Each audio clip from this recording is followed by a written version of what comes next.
Good morning, everyone, and a warm welcome to the fourth edition of the MNCH Expert Dialogue Series, hosted by the Foresight Institute of Research and Translation, FIRAT. FIRAT is a multidisciplinary institute working across Nigeria and Rwanda, committed to advancing public health through high-quality research, training, consultancy, and collaboration. At FIRAT, we believe that research should not sit on shelves. It should lead to real-world solutions, particularly in low and middle-income countries.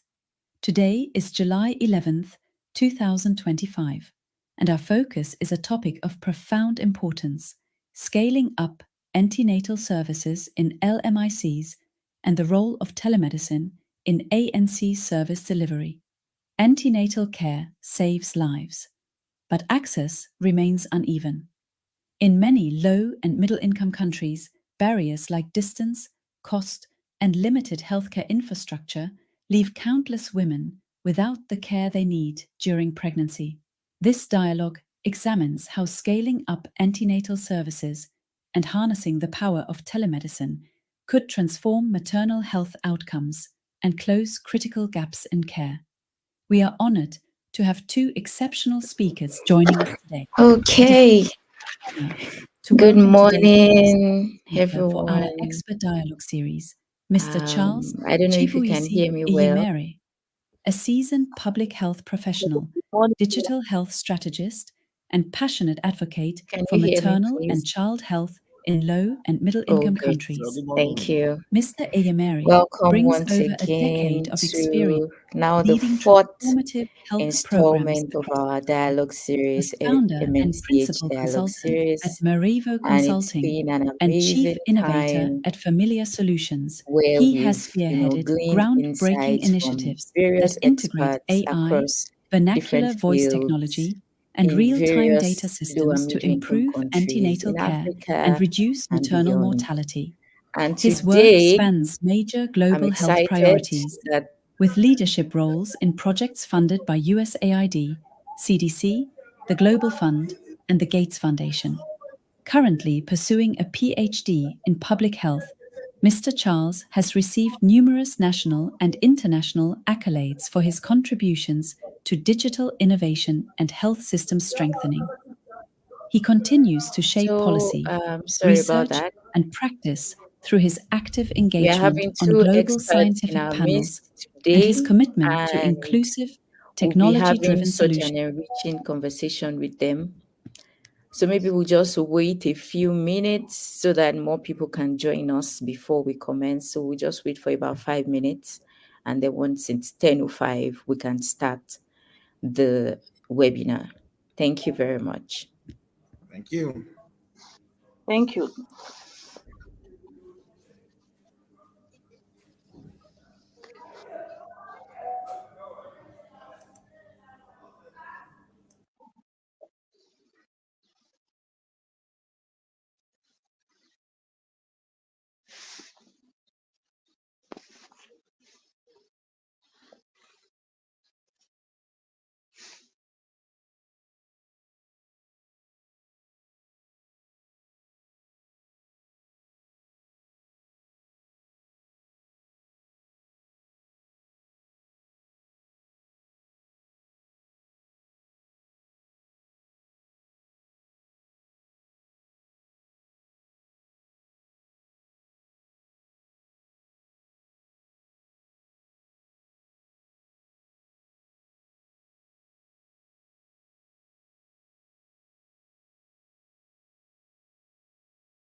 Okay, so we are just going to dive into the webinar, and we are recording the session, so it's available on YouTube, and also maybe some people will be joining from YouTube, live streaming from there.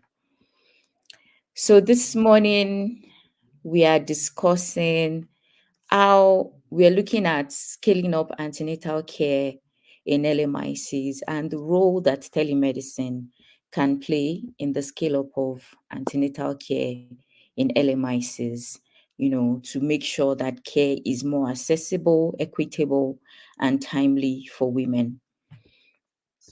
And today we are joined by two experts. First, I would like to introduce Mrs. Fumilayo Binuyo, as well as Mr. Emere Charles. Let's a round of virtual applause for you.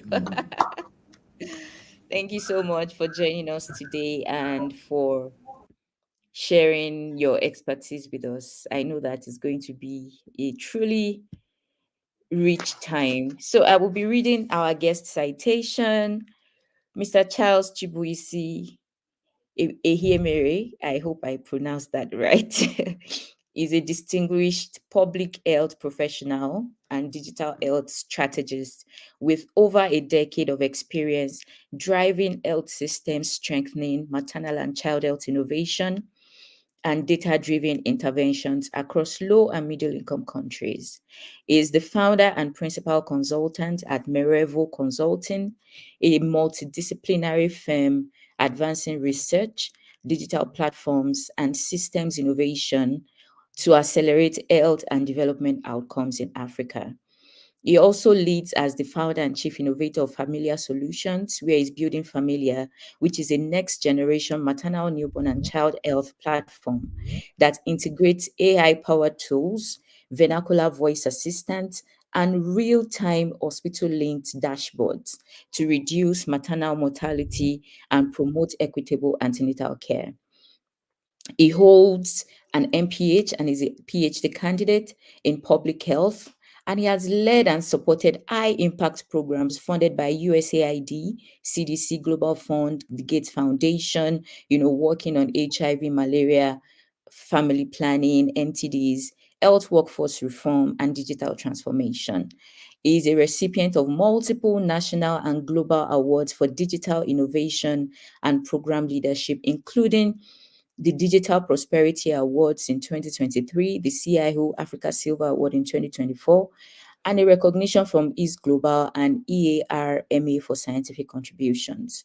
He's passionate and a passionate advocate for equity in health access. And Mr. Charles brings strong expertise in health informatics, telemedicine, digital service systems, to mention a few. And he also serves as a global scientific review on global scientific review panels and journals for CEDA, IJMA, IJCNN, and others. His core belief is innovation, inclusion, and interoperable digital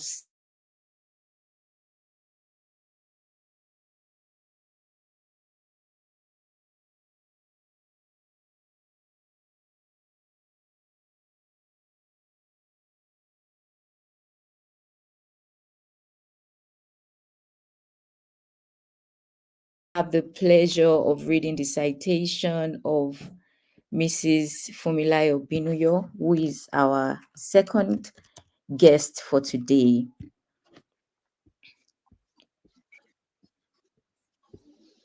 Sorry, 1 second.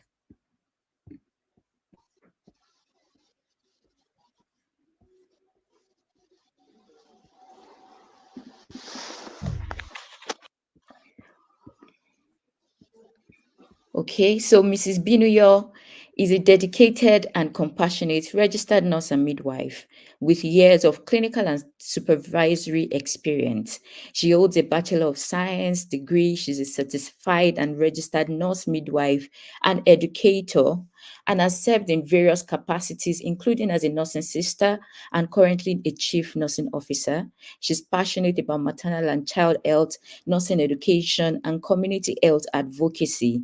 Throughout her career, she has trained and mentored countless nurses and midwives, helping to strengthen health systems and improve patient care. And she has that on ground experience in communities, in resource poor settings, especially. So please welcome with us Mrs. Fumilayo Binuyo. Please, can we see your face? Thank you so much. Good morning, everybody. Mrs. Binuyo, are you there? Please, can Can we you see hear your me? face? Yes. Hello? Okay, maybe while she's Hello? working on that, Mr. Charles, can you maybe give us a few words, a few opening remarks? Okay. Welcome everyone to this dialogue I'm sorry, section. I can't hear you. Can you hear me? Dr. Can Bisola, I anyone think hear it's me? your.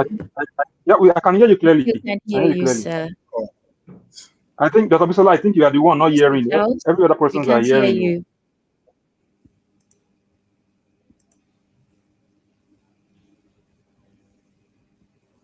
hello.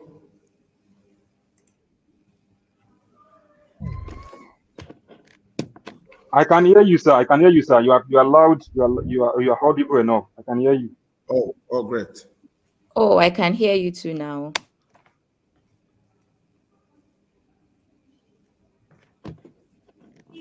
So can you give us a few opening remarks? Okay. Welcome everyone to this dialogue section. As we know, maternal mortality remains unacceptably high in low and mid income countries. Looking at reports, we have over 90 or 94% of all maternal deaths, occurring in this, resource setting. Despite all improvements, despite all interventions, challenges to access quality and continuity of ANC care still persist. In particular, looking at screening of hypertensive disorders, infections, anemia, fatal anomalies, is often delayed or sometimes or even most times unavailable. And this is not what it's supposed to be. So charting forward, I believe that Africa, we have grown, or LMICs have grown to the level that those should be, a thing of history that, well, we should be saying that, oh, sometimes ago, this used to be, but now things have changed. We have a lot of hands, we have a lot of expertise, a lot of individuals that have the technical know-how to change these narratives. But again, a lot of things are happening in silos. So this is time for us to, galvanize our energy, our resources, our thinking, to, that one goal, to that one voice, to that one solution, which is ensuring that no woman should die giving life. So Yeah. with this, I kind of open the floor for this discussion and over. Thank you very much for that insightful opening remark. Mrs. Binuyo, please, are you there? Can you give a few remarks? Good morning, everybody. Can you hear me? Yes, we Yes, we can can hear hear you. you. Yeah, good morning, everybody. Actually, I will say I'm so impressed for this wonderful program, bringing it up and putting women in a high position, considering women as one of the most important person in life, because maternal health is actually very important in our community. And putting it first, I think we have really made an huge impact in the world, because we see that without looking at the health of being giving a woman a good health is one of the each difficulties we may be facing in life. And so when we address it from the point of an antenatal, I think is an huge effort. And so I would say thank you so much for bringing this particular program into existence. Thank you so much, Ma, for the opening remark. And so I will just also give some opening remarks as well. According to the World Health Organization, maternal mortality is still unacceptably high. About 260,000 women died during pregnancy or following childbirth in 2023. And it is said that approximately 92% of these deaths occurred in low and middle income countries, which is alarming, really alarming. Women die as a result of complications during and following pregnancy and childbirth. And most of these complications are actually preventable or treatable. Even though other complications occur even before pregnancy happens, they can be aggravated during pregnancy, especially if not well managed. And some of the causes or the major complications that account for around 75% of deaths, of maternal deaths, are severe bleeding, infections, high blood pressure, that's preeclampsia and eclampsia, complications from delivery, and unsafe abortions. So most maternal deaths are preventable, and there are healthcare solutions that can prevent or manage these complications. But the problem is access. How do women have access to this? And we know that maternal and child health are closely linked. So it's very important that women have access to this care during pregnancy, during delivery, and even after. And it is said that women, poor women in remote areas, they are least likely to receive this antenatal care, which is, of course, care given to mothers throughout pregnancy to monitor the health of the mother and also that of the developing baby. There are so many strategies that have been put in place, and we'll be exploring how antenatal care, especially in low and middle income countries, can be scaled up, and also the role that telemedicine can play to improve health outcomes among women. Antenatal care, no doubt, still remains a critical pillar to reduce maternal and child mortality. And also, to wrap up this opening remark, there's a systematic review that was done by Okedo Alex et al. And it highlights that antenatal care attendance and timeliness in sub-Saharan Africa are shaped by a wide range of factors, including the socioeconomic status, religion, education, residence, employment, even marital status. And there are enablers like awareness of pregnancy danger signs, mass media exposure, and also attitude towards antenatal care that all shape these antenatal care attendants. And also, on the other hand, unplanned pregnancy, lack of autonomy in decision making, of course, poor partner support, high service costs, long distances to facilities, and high absence of health insurance, they all reduce antenatal care attendance, especially in the crucial first trimester. So in this webinar this morning, we'll be discussing scalable solutions, especially telemedicine, which presents, of course, a promising opportunity to address some of these access barriers and help us reimagine how antenatal care is delivered. So thank you once again, everyone, for joining us from wherever you're joining us from. I'm saying good morning or good afternoon or good evening, as the case might be. If you have questions, please feel free to put them in the chat, or when it's the question and answer time, you can unmute and ask your question. So let's begin the conversation. Mrs. Binuyo, I would be asking the first question to you. It would be nice if we can see your face, please.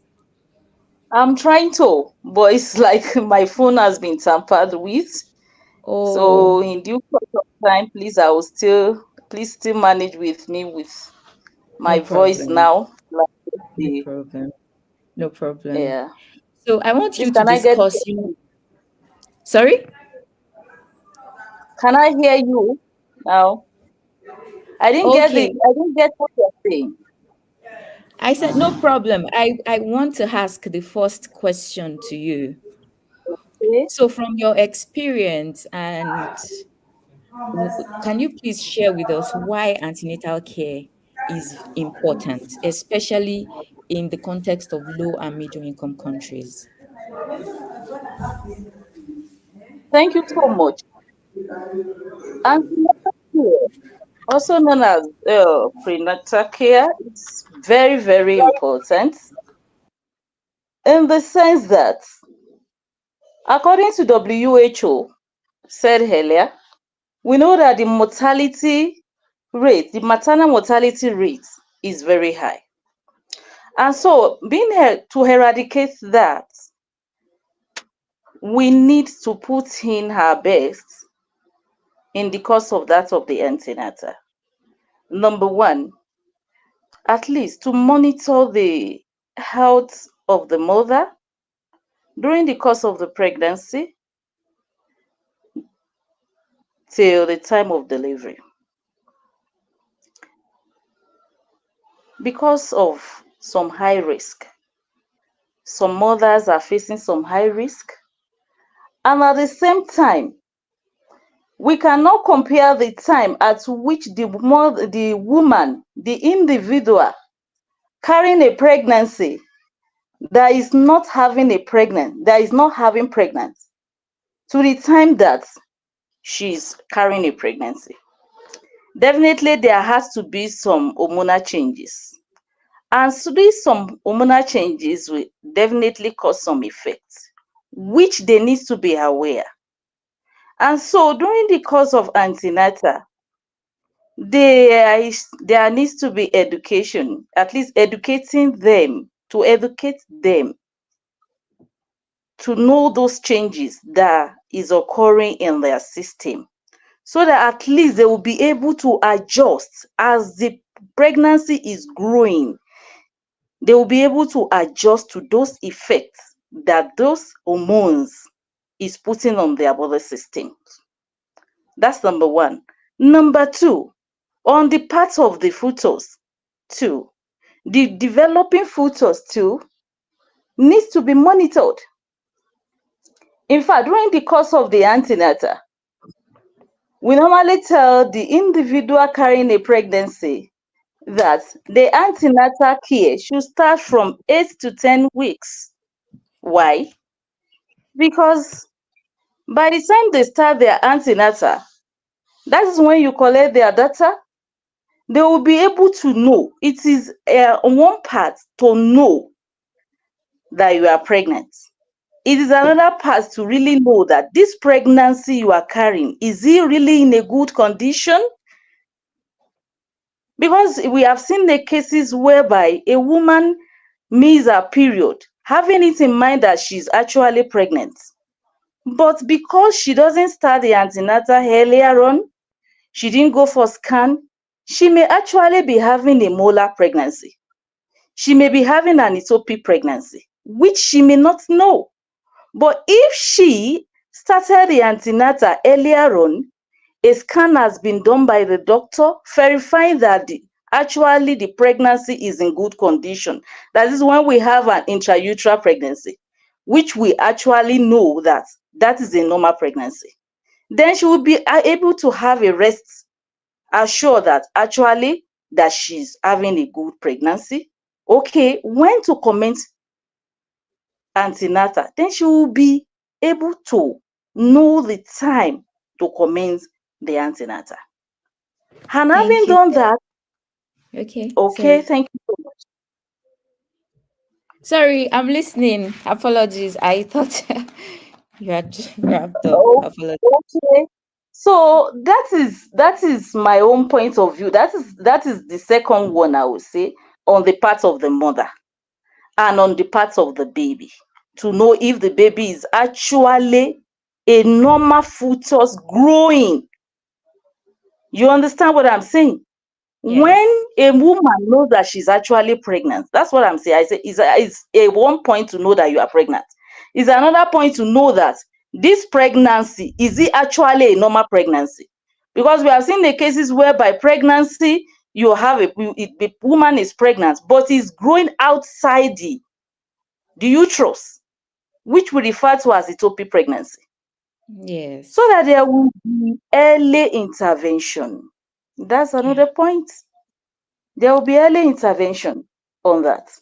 Then at the same time, on the part of an older woman too, considering their age, because of complication, when they start their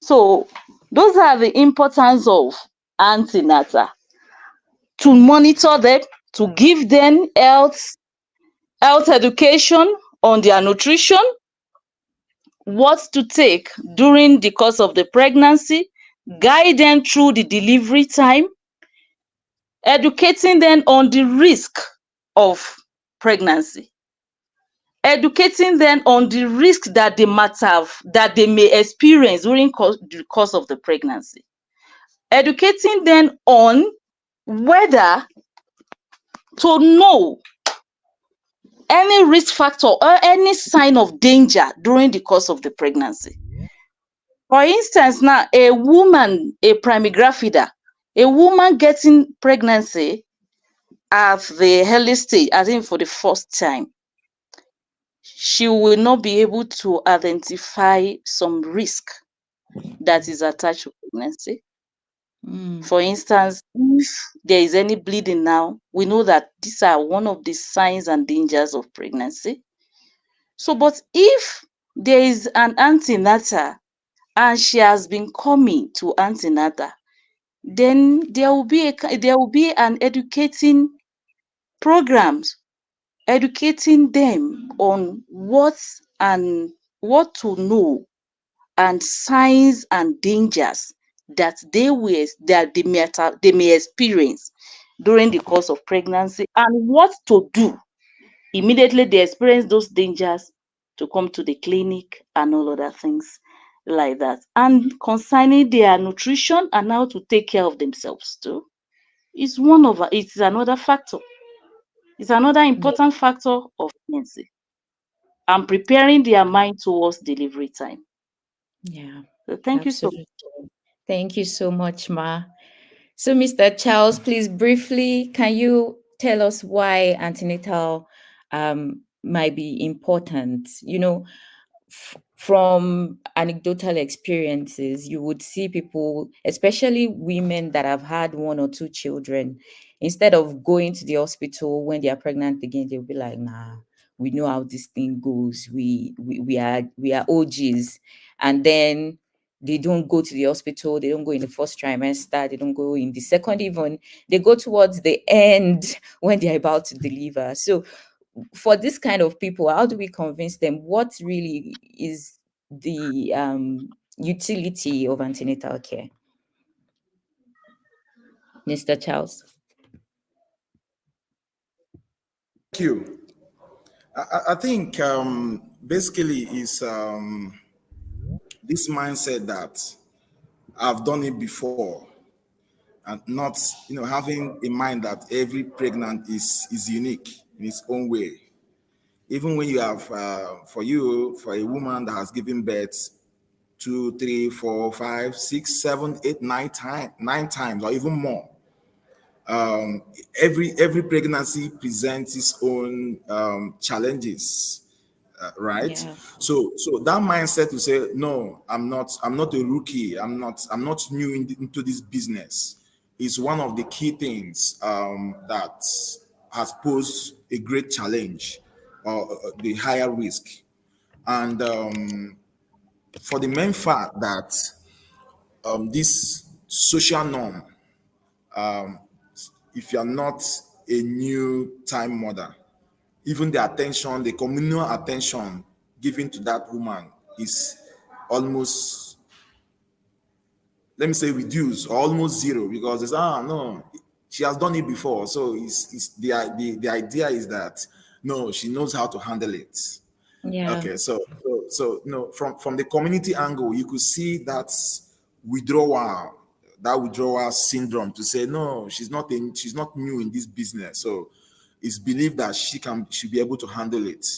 So even when she's not putting an effort to attend the antenatal care visits, people will say, "Don't worry, she have tread the road before, so she knows how to maneuver." But You all know, those I. are, Oh, okay. yes, all those cumulate to some of the risk, that we are seeing. And again, even looking at the reports, less than 60% women attend 4 ANC visits.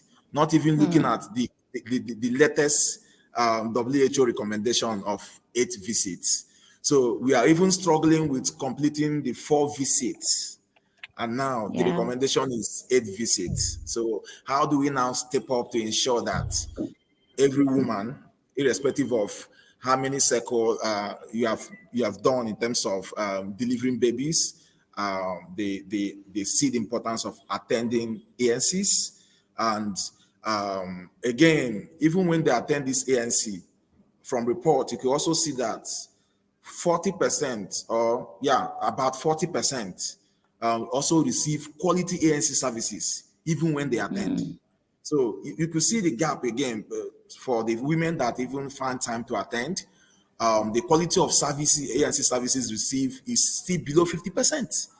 So there are a lot of adjoining issues, that's also, propelling this risk, this high risk among women.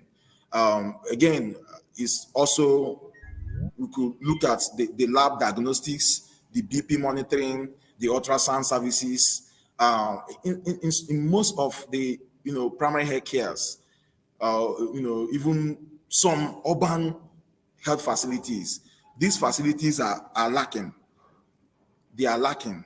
So you could Yes. see there are over 60% delays, when looking at the rural areas to, assessing people, taking up their, testing them, even checking their BPs.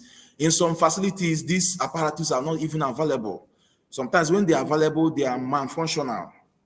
So you could see somebody checks her BP. She has the apparatus at home, and she has a private nurse at home that does that. Checks her BP is well. She gets to the facility checks her BP. The BP is like, let me say, like 160 or 170 over 100. So just hearing that news alone has reset her system. But of course, that reading is very, very wrong. And sometimes even the healthcare workers don't even know how to do this reading. Somebody just walks all the way, like sometimes five kilometers to the facility. And immediately she gets to the facility, the next thing is you are trying to measure her BP. So there's no how you are going to get a normal reading. So a lot of things are joining issues that are compounding some of these risks or some of this report we are seeing. But you see how digital means, we can use digital means to start Okay. providing Before additional. you jump into talking about digital means, we are going to have a whole lot of conversation around that. But I would just like to quickly say something about what you mentioned, that there's the expanded WHO guideline that we have 8 contacts instead of 4 previously. But I would also like to ask you this question, and after you answer briefly, we'll go to Mrs. Binuyo. Okay. The visit one is actually recommended for between 8 to 12 weeks, while the 2016 WHO and ANC model recommends that the first contact be, up to 12 weeks. So it can be between whenever you find out that you're pregnant and 12 weeks. And Mrs. Binuya also said that, women are told to come for antenatal between 8 to 12 weeks. But in the first 12 weeks is one of the most crucial periods of pregnancy, because that is when, the neural tube defects and all that can be can occur. And not many people take the recommended folic acid every day for 3 months before conception. So if we are now saying you come at around 12 weeks when that, phase of neural development has been completed, are we not missing a crucial window? Is there a need to maybe review or revise this ANC recommendation? So I would like to have your thoughts on this. Okay, so just running quickly, like I said, the first contact is within 12 weeks, the second and the third contact is within 20 to 26 weeks, fourth contact between 30 weeks, fifth contact 34 weeks, sixth contact 36 weeks, the seventh 38, and up to the last contact 40th week. So again, I think I think for me is the deliberate attempt to push health education, especially for women of reproductive age, that Yes, they that's understand true. that there are some things they need to do, in as much as they are still in the window of giving birth or conceiving. So, like I said, in an ideal space, you are supposed to be taking folic acid for some period before conception, right? So, how many of the rural women know about this? So those Exactly. are the questions we pose. How many of the rural women Yes. know about this? So I think Yes. the point is, if you can step up our interventions on our strategies into providing more health education, especially at the rural and hard to reach areas, so that Yeah, even people absolutely. can start reframing their behavior. You can start bringing this to their subconsciousness to say, these are the real things, these are the things you need to do, these are the things you need to do, and if you do this, these are the benefits that you gain from it over time. Like we know, behavior is not something that can change overnight, but with consistent messaging, consistent health education, especially for the women of reproductive age, then we are sure that we will get it right.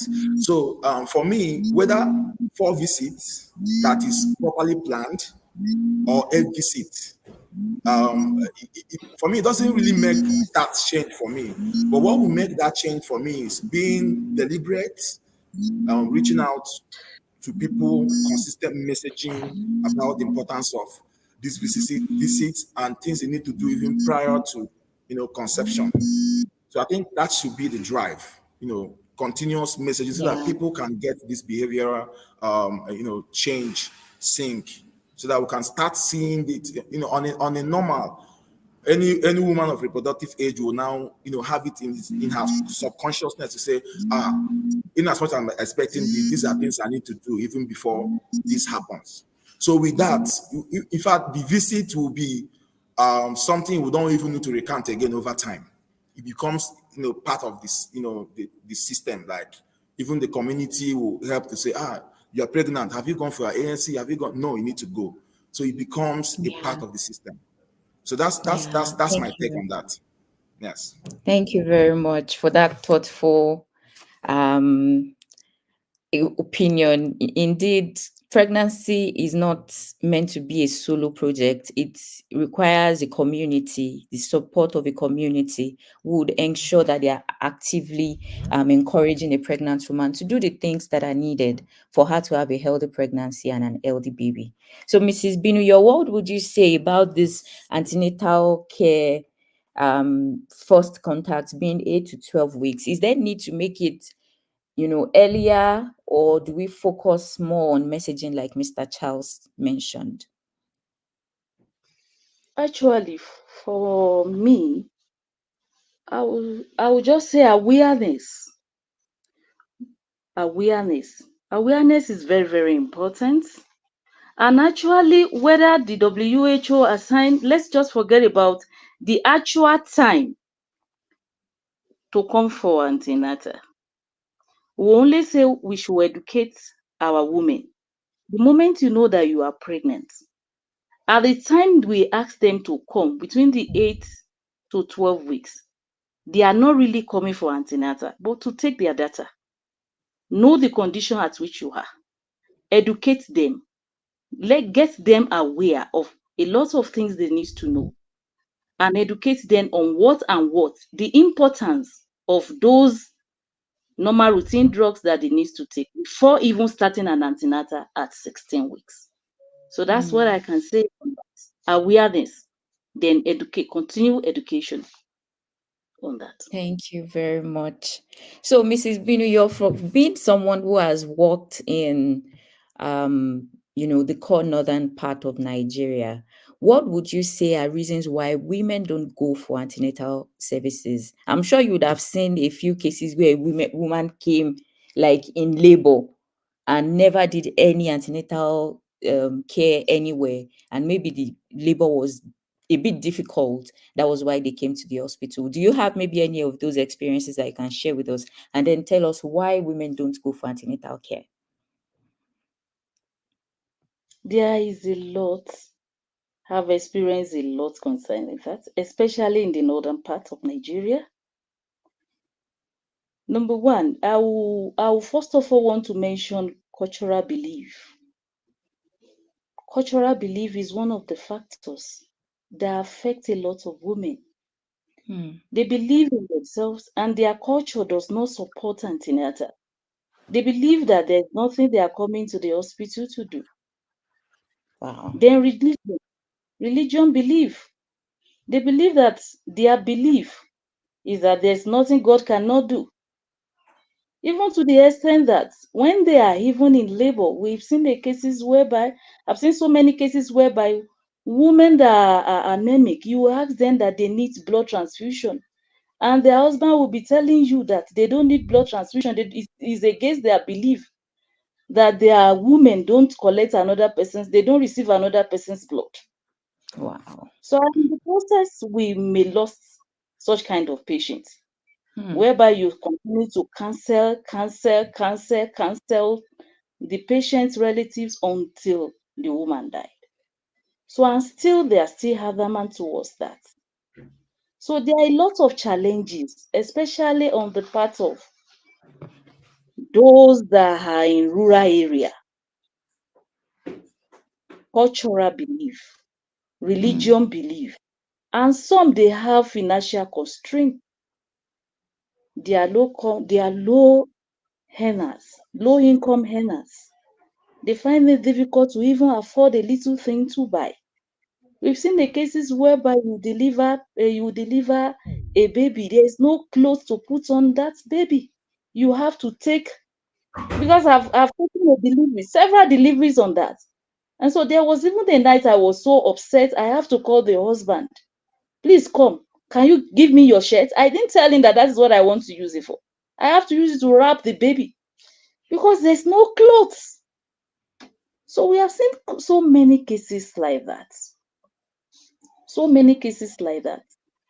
And we also have some people that individual natural decision, especially on the part of multigraphiders. They believe that they have been given birth before. There's nothing new that they need to come and do in the hospital. They have had all these before, there's nothing new again. And so by the time they come into labor, forgetting that their body is not as when they deliver the first time. They have a lot of crises. Then a lot of issues set in, bleeding. So we begin to manage that. So I think there's still need for a lot of awareness for women to know that there is importance in antenatal, especially on the part of their health, maternal health, and at the same time to reduce maternal deaths. Thank you very So, much. Okay. Sorry, we are Yeah. still with you. all right. So those are the things I want to really buttress my points on. And we also have some people that they have a lot of issues with healthcare workers. They have issues with healthcare workers. When they come to the hospitals, they are not treated well. The way they handle their issues, the way they insult them, their Right. privacy are not maintained. So people tend to stay on their own and believe that they can care for themselves. Right. Especially those that are educated, they believe that there's nothing they are coming into the hospital to do. They have their monitor at home, they have their BP machine at home. All those things they are doing in antenatal, they believe they can do it at home. So when they want to deliver, they will say, okay, if it is the delivery side, then I will go and deliver. So those are the constraints that we are having that may make people not to come for people not to go for antenatal. And I think Wow. those need to be addressed. These are really important points that you have raised. Really, really important points. But I'm wondering, how do we begin to, because it seems there's now a divide. There are two groups of people. There are those that know that they should do antenatal, but just don't want to go because they've not had good experiences with health care workers. And there are those that maybe they know they should go, but their cultural beliefs, religious beliefs are what keeps them from going. And then there are those that maybe they even want to go, but they can't afford it. So Yeah. now we are discussing, how do we scale service delivery? How do we make antenatal care service better? How do we manage? How do we address these different categories of challenges? How do we manage this? I think I'll start from Mr. Charles. From your Okay. experience as a Yeah. health system strategist, how do we manage these different categories of people not going for healthcare services because of those diverse points that Mrs. Bigui Yes. has mentioned? Yes. Yes. Just to even add before I go to solutions. There are women, again, another category. They want to go, but their husband is not allowed, Right, is not has not given them permission to go. So how do we also ensure that this woman wants to go for ANC, but the husband has not given permission? So again, starting off from there, I would say male involvement or male engagement, in ensuring that we improve ANC attendance as well. So involving our men, in this, I call it in this business. So involving men in this business to ensure that we have the women. So when we have this conversation around our men, our husbands, to say, this is important that your wife goes for ANC, and this is the reason, and this is going to be the outcome. Yeah. So if they see from that angle that it's going to be a win-win for everybody, and the earlier she goes for ANC, and how consistent she is with her ANC, we ensure that at least any danger that would have come perhaps would have been detected earlier, which is one of the reasons of even for the ANC, one of part of the reasons. So if there are things that would have been complicated, would have been earlier detected.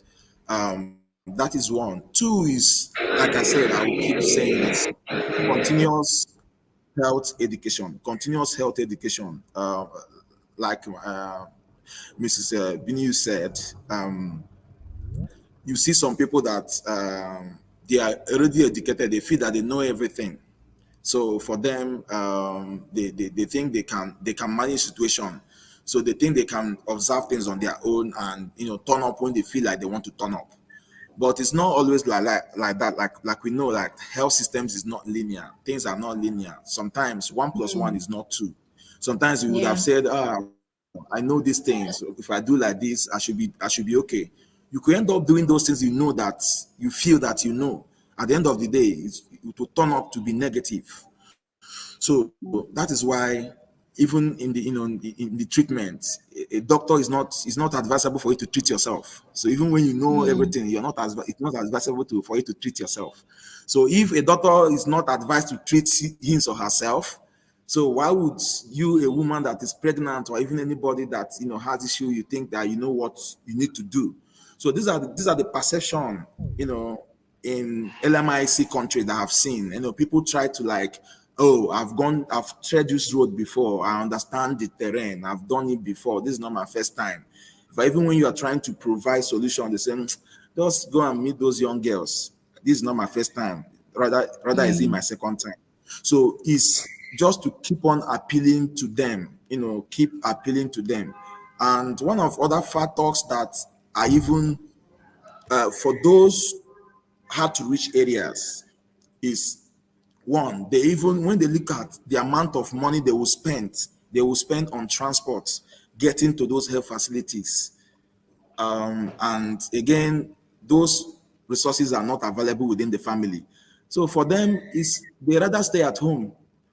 You understand? And and people around will tell them, "Don't worry, you are not the only one. There are also other people that are not going. They've not all died." And once you have those kind of consolation coming from the community, you understand how our system here in LMIC countries work. We deal more with communal things. We believe in communal systems. So once your community is telling you, don't worry, everything will be fine, you're not alone, you're not the only person that is not going to the facility, so you will not die. So that consolation comes, that even when the woman wants to go and they don't have the resources to go, and you're having this consolation, who are you? You just oblige because the enabling environment is not provided. That is one. Two is also poor infrastructure. Like even when they go, the ones that manage to go, the poor attitude of healthcare workers. You can imagine when the healthcare worker will be telling a pregnant woman, "Am I the one that got you pregnant? Please leave me alone." Those kind of attitudes. Those kind of attitudes, it will kind of put off that woman. So the woman might manage to finish that visit that day if she wouldn't leave out of anger. If she goes that day, it will be hard for her to come back the next day. You understand? So there are a lot of things that we need to put in place. High out of pocket payment, and you see the inflation, the level of inflation across countries. So you can imagine a family that is earning less than $1 in a month, and you have to spend over a $2 for a single treatment. How would the person be able to, how will the person be able to manage and be able to pull through? So even when the will is there and the ability, looking at folk behavioral model, so there must be the motivation, there must be the ability, and there will be the prompt. So if any of these three is not there, you see that no action will be taken. So even when there's motivation, there's prompt, and there's no ability, there's no way the people can even access these facilities. So the whole thing is a systemic failure which we need to address at that level. So until we start looking at these issues from this system angle, to understand that the health system is a complex and adaptive space, and now start to plot these dots to ensure that everything is well connected. Then until then, we will now start seeing changes. Then with continuous health education, then we are sure that we will get to the promised land. Over. Thank you so much, Mr. Charles. These are really a lot to think about and to unpack. An experience that I had when I was doing my house job. Then I was single, and I had gone to a general hospital in that particular state to do some, voluntary work. And I was passing by the labor ward, and a woman was in labor, obviously. And I was hearing, bah, bah, bah, and I was wondering what was happening. And I could see that the nurses were giving her the beating of her life. I mean, that was so Alive. traumatic to see that a woman is in labor and you are giving her good beating, like, open your legs, open your legs. And they were saying all kinds of colorful, insultive things that, I can't repeat on here. So this attitude of healthcare workers is really something that needs to be explored. And also, I'm also an healthcare worker myself, and to defend healthcare workers, I would say a doctor or a nurse or any service provider that is overworked would not likely be in the best of attitudes to give the optimal care. For instance, when I worked in one of the leading teaching hospitals, I was one doctor to um, maybe I would say like 15 or 20 high risk patients. It was like a high dependency unit. So imagine one doctor working working 36 hours. I would work 36 hours, have maybe like 8 hours off or 12 hours off, then another 36 hours stretch. And then patients are always, in one emergency or another. I won't be in the best of, I won't be the most friendly person to deal with a patient because I'm probably overworked, I'm tired, exhausted, and all that. So it's a double-edged sword, really, that needs to be looked at. And so now, for the sake of time, so that we don't go too much over time, Mr. Charles, I know you are an ardent supporter of telemedicine. And this is where I think Mrs. Binuyo might have to agree with you. Well, sorry, disagree with you. Telemedicine involves maybe you're having a consultation by video with a doctor, for antenatal and all that. I think there are many new innovations that make it easy. For instance, in Nigeria, there are labs that will come and do home service, take your blood, take your labs. There are doctors that can do home service, and then you can consult with them online. And I was reading recently about a particular health innovation that involves you chatting via WhatsApp with a doctor. That is laboring under the assumption that everybody has access to WhatsApp. Mrs. Binuya has told us of a woman who came to deliver and the child did not even have a cloth to wear. That kind of person would likely not have a WhatsApp enabled phone. So, how do we say, okay, we want to scale up antenatal care services, especially in the far flung places in LMICs, in for people that maybe don't have internet access? They can only maybe use a small call phone, or they even have a communal phone that everybody uses. How do we ensure? Because if we now focus on telemedicine for those that have access to internet and all that, we are systematically creating an imbalance such that there's inequity in health. So, as a telemedicine advocate, how would you suggest that this is handled? And then Mrs. Binuyo will answer after you. Thank you. Straightforward. It's just looking, implementing outside the box, which is doable. Um, there are solutions that have been implemented that are not internet enabled, um, with just a normal call and answer phone, or the one we call basic or feature phone. A pregnant woman can also, access the same quality service that one with a smartphone or Android or iOS phones can also access. These are interventions that can be deployed on short code short code access or USSD access. People can call in. For example, there are ones running, for example, in Nigeria, in Kenya, in Rwanda, in Mali, where again, those countries, Burkina Faso. I'm sure Viamo has done a lot of work across these countries where just by the dial of phone, you can be able to access a whole gamut of health services.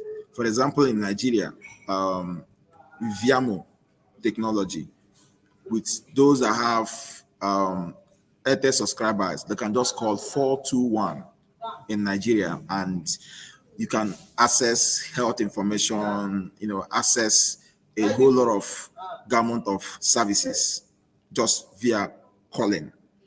Now, again, I've also powered another advanced and hybrid platform on Familiar Solutions.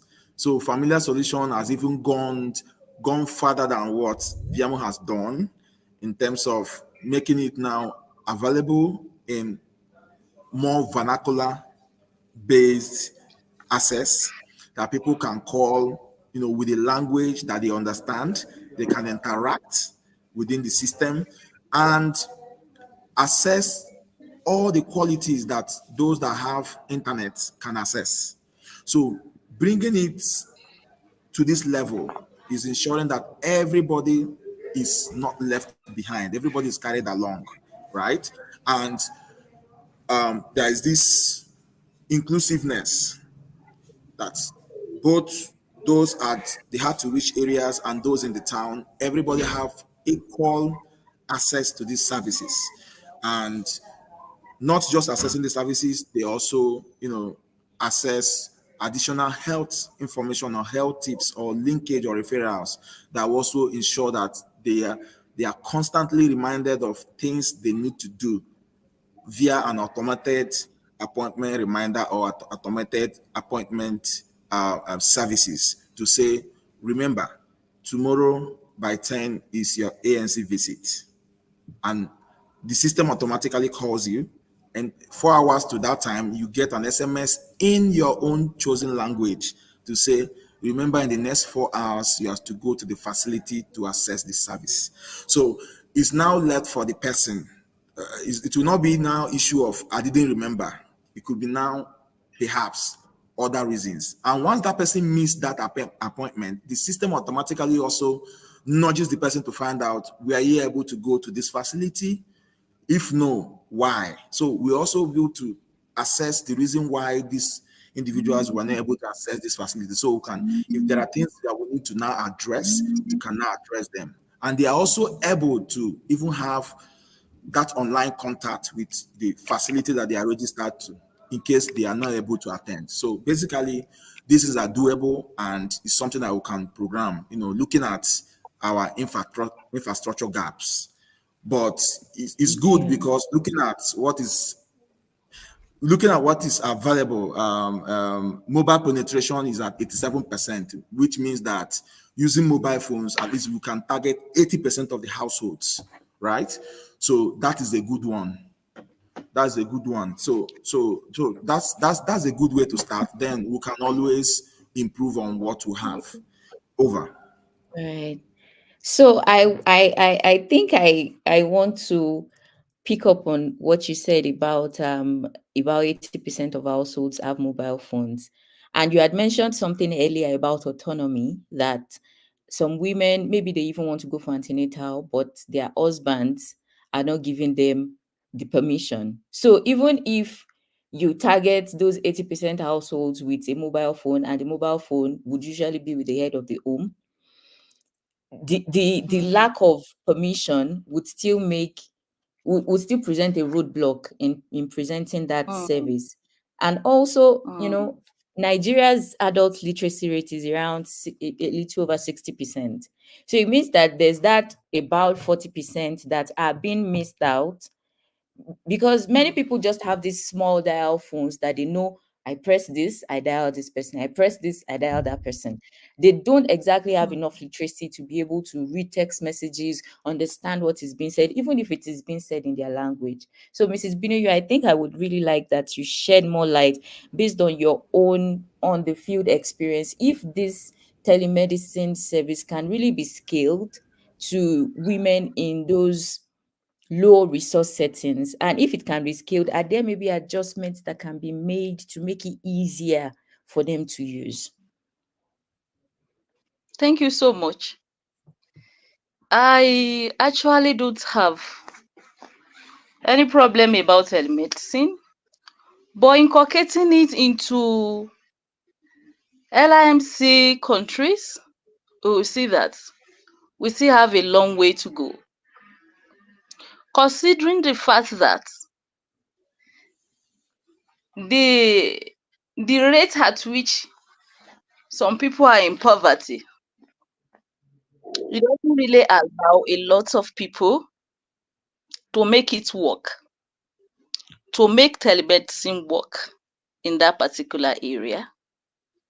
Number two is governments are not helping too, because I've worked in an environment when I was a CHU where I have to trek like 3 hours before I even get a motor that is going to take me to the clinic I'm going to work. So considering those factors, what about the connections? What about those that they don't even have internet facilities? What about those that they don't even have light? There is no light in such kind of environment.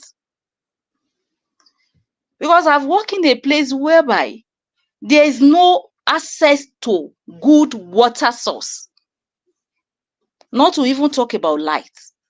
Wow. And in such kind of environment, they will deliver. And by the time they deliver, what we normally do is we now take olive oil, use it to clean the baby, wrap the baby, before they now carry their baby to their riverside to go and wash the baby or bathe the baby. Wow. So it's a good thing, and it's really how is the positive perception about telemedicine from health worker professionals is a very good thing, and I will rate it very high. But the problem is, what about the issue of those that they cannot even afford it? And so I think where we need to talk about, where we need to, the area at which we're supposed to concentrate on for this medicine to really work is to collaborate as an health worker professionals. When there is collaboration, I think we need to advocate. There should be an advocacy. We advocate so that before this telemedicine can really work in a rural environment, in a low income countries, in a developing countries, I think government too has to be involved. And some parastatals that they can afford it, they can really go into dimension, at least to provide for those that are low earner people. So I think those are the areas that I think telemedicine can work. If this can be done, honestly, healthcare professional will be so much happy, because from your own comfort zone, you will be able to consult. You will be able to talk to your patient. There will be a kind of rapport between you and your patient. Those that cannot even afford to take transport and come to the hospital, you will be able to talk to them directly, having access to them. And those that have been going through one complication or the other, you will be able to care about them the more. But without that, I don't think that can work. I don't think it can work. So there's need for healthcare professionals to come in collaboration and advocate, work on this particular area before it can really work. That's my view about that. Thank you so much. Many times when we raise the issues, there's almost that temptation to feel helpless, because while there are very important and groundbreaking solutions like the one that Mr. Charles has shared, he has a platform called Familiar Solutions that, provides these telemedicine services to mothers and children.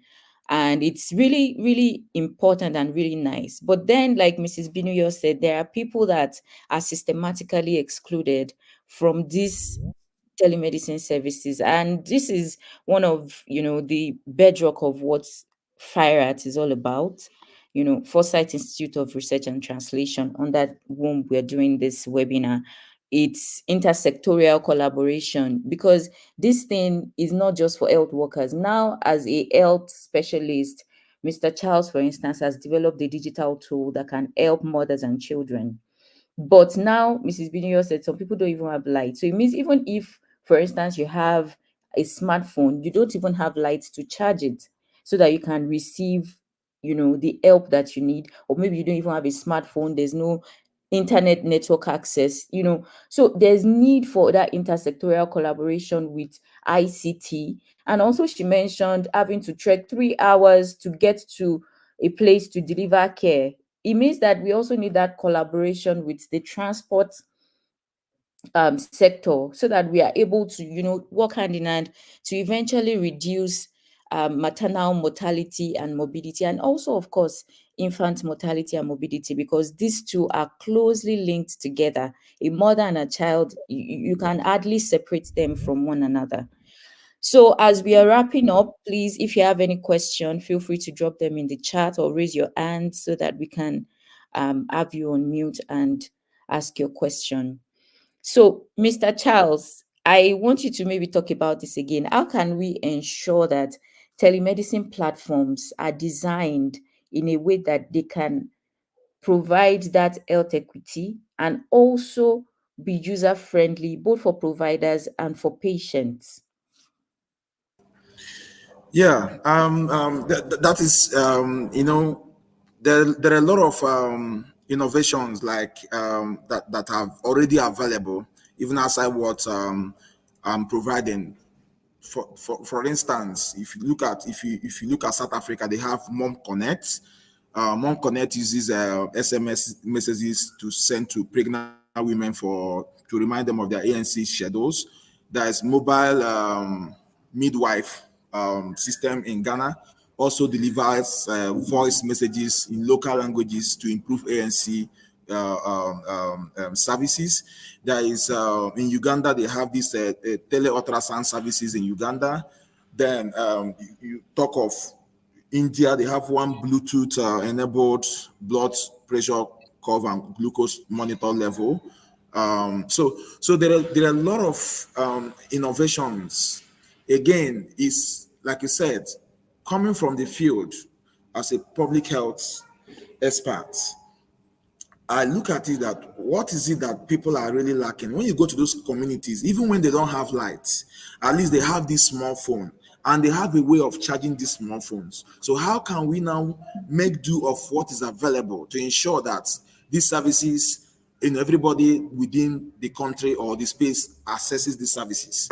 So like you said, people might get SMSs and they may not read it. So that is why what we'll also do is we'll do what we call IVR, interactive voice responses. So you don't get SMSs, you get it in a voice and in a language that you speak. So that understanding is already there because this is the language you speak. For like we know, some people speak language, but when they see that language written, they can't read it. But once you hear Yes. any language, you know. So that again, that's will kind of cater for those with low literacy.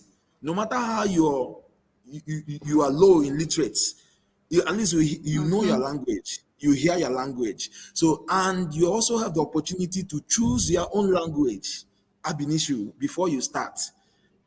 Do you want English? Press 1. Do you want Igbo? Press 2. Do you want Hausa? Press 3. Do you want Pidgin English? Press 4. Do you want Yoruba? Press 5. So you are already choosing the language that you can hear.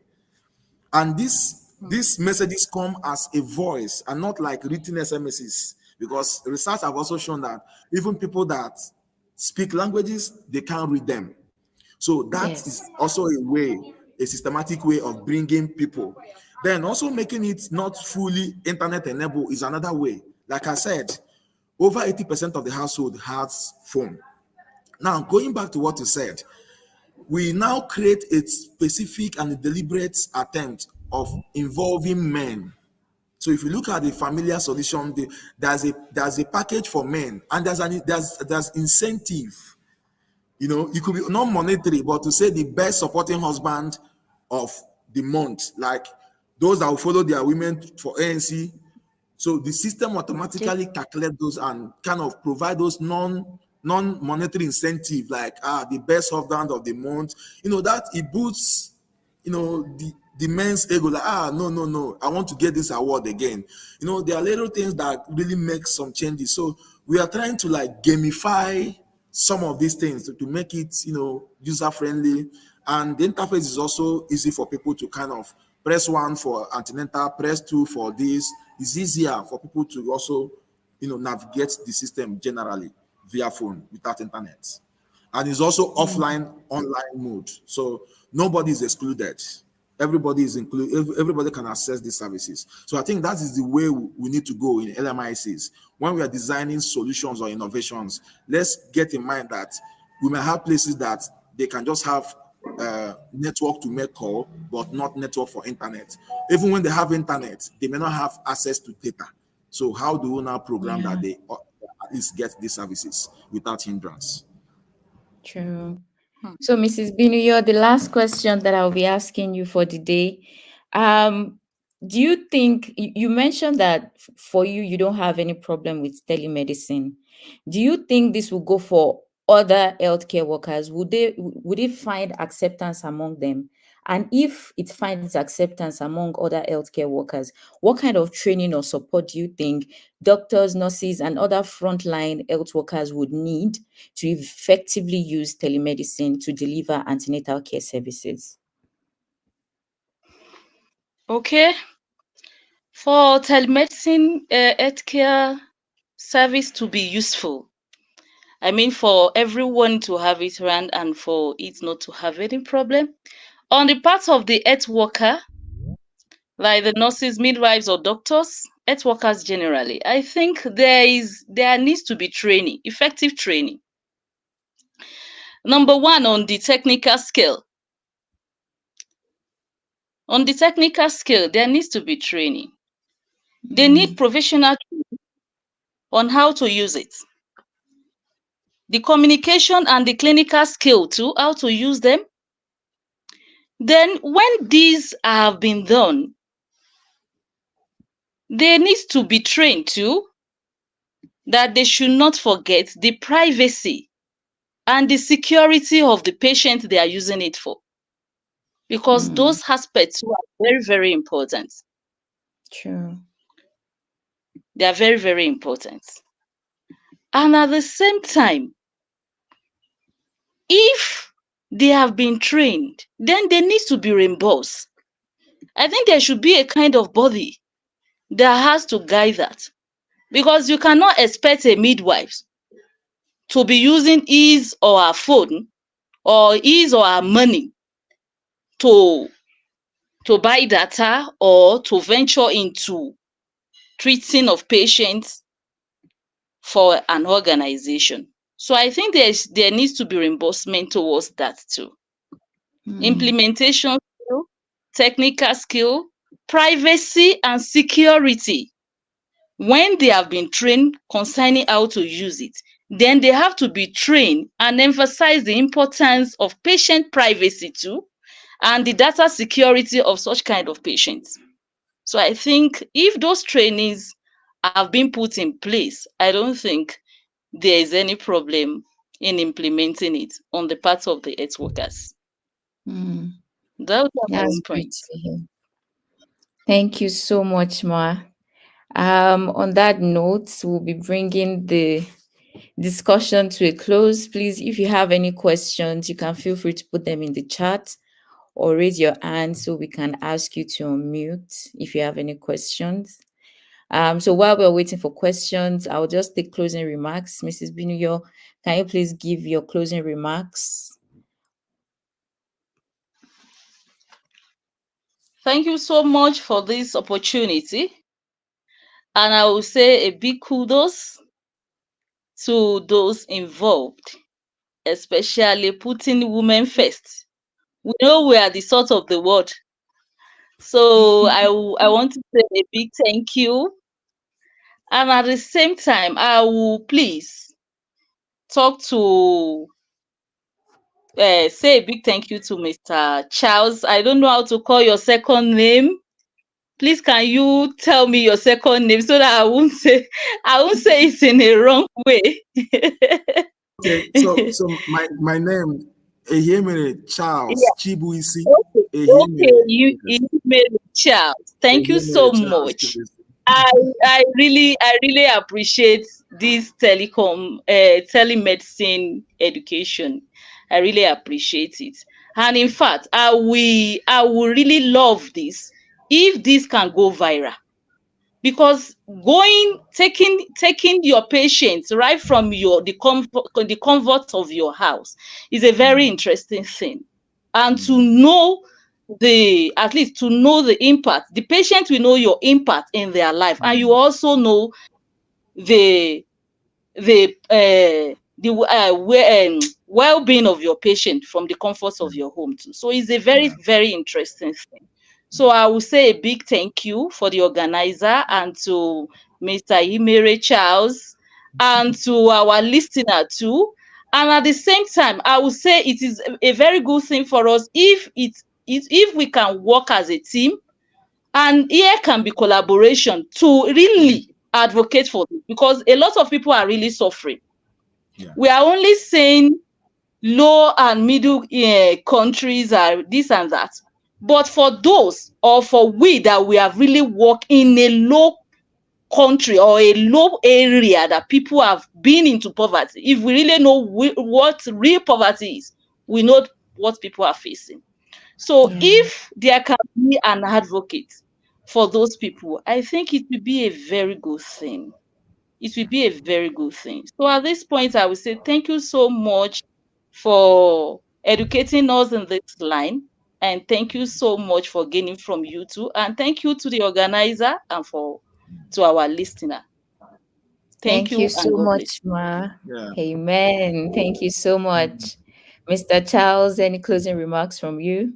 Yeah. For me, to scale up antenatal services and reduce preventable maternal deaths, we must now go beyond our traditional facility-based models. They are working, but if you can add this flair of doing digital again, this is a digital age, so we can't just remain where we are. So we must leverage on digital technologies, including telemedicine, to kind of reach, monitor, and protect our mothers where they are. And that's the hope, I have, that we can, continue to enrich this discussion and see how we can, expand the realities. Again, we've seen that these issues is not just only clinical issues; they are system failures, marked by late detection and limited access, as well as lost opportunities for intervention. But in the face of these challenges, technology is offering us a compelling shift, from just reacting to care to proactive care. Most times in MSC, we'll just wait for something to happen, then we'll react. So with these innovations, I think we'll now be more proactive, moving from facility dependence to digital reach. So it's time for us now, to explore this availability of digital space to improve our health systems and ensure that no woman will die giving birth to life. That's our goal, and it's achievable. Over. Thank you so much to our panelists, Mr. Charles and Mrs. Binuyo. We really appreciate you sharing with us from the depth of your experience and expertise. We are so grateful, and we hope if we invite you again, you'll be here, because I believe there's still so much for us to unpack that we've not been able to because of the time constraints. So we'll still continue to have this dialogue and conversations. Thank you so much. Um, as we're rounding up, I just want to welcome again, everyone. This is FIRAT, Foresight Institute of Research and Translation, and our vision is transforming lives through research, innovation, and training. We'll be having the next installment of this dialogue series in August, and we'll be from August, we'll be shifting it to Saturdays. So the next one will be on Saturday, the 9th of August by 2025. And this one is going to be a very special one, because we'll be having this dialogue series, and it will be with moms. And the title is Mom Voices, My Healthcare Experience. So we'll be conversing and dialoguing with moms to understand their antenatal care, intrapartum care, and postpartum care experiences in hospitals or healthcare facilities, or if there was a mom that decided to deliver at home. We're going to be conversing with these moms to understand their lived experiences and their perspectives. So please save the date and join us. You can always register or follow the website on FIRAT.rw so that you can get information on the next episodes of our dialogue series, or for other offerings from the Research Institute. So, in the absence of any questions, I don't know if there's anyone that maybe wants to unmute and give some contribution or ask a question to the panelists. We still have a few minutes for that, if there's any question. And please, you can check out Mr. Charles's Familiar Solutions. I've looked through. They are offering telemedicine, digital solutions, and in the language that you will prefer and understand. I think you should add French, so that those of us that are not people that are not in Nigeria, it will be very great to use and scale even beyond Nigeria to other LMICs. That's So maybe correct. I'll collect some money for free consults. Sure, definitely. Okay, thank you so much once again, Mr. Charles and Mrs. Binu. And thank you so much, everyone that joined us. We are grateful that you stayed with us and joined this conversation. Thank you so much. And we'll be seeing you at the next installment. Thank you, and enjoy the rest of your day. Have a great weekend Bye bye. ahead. Bye, Bye bye. everyone. Bye. Thank you.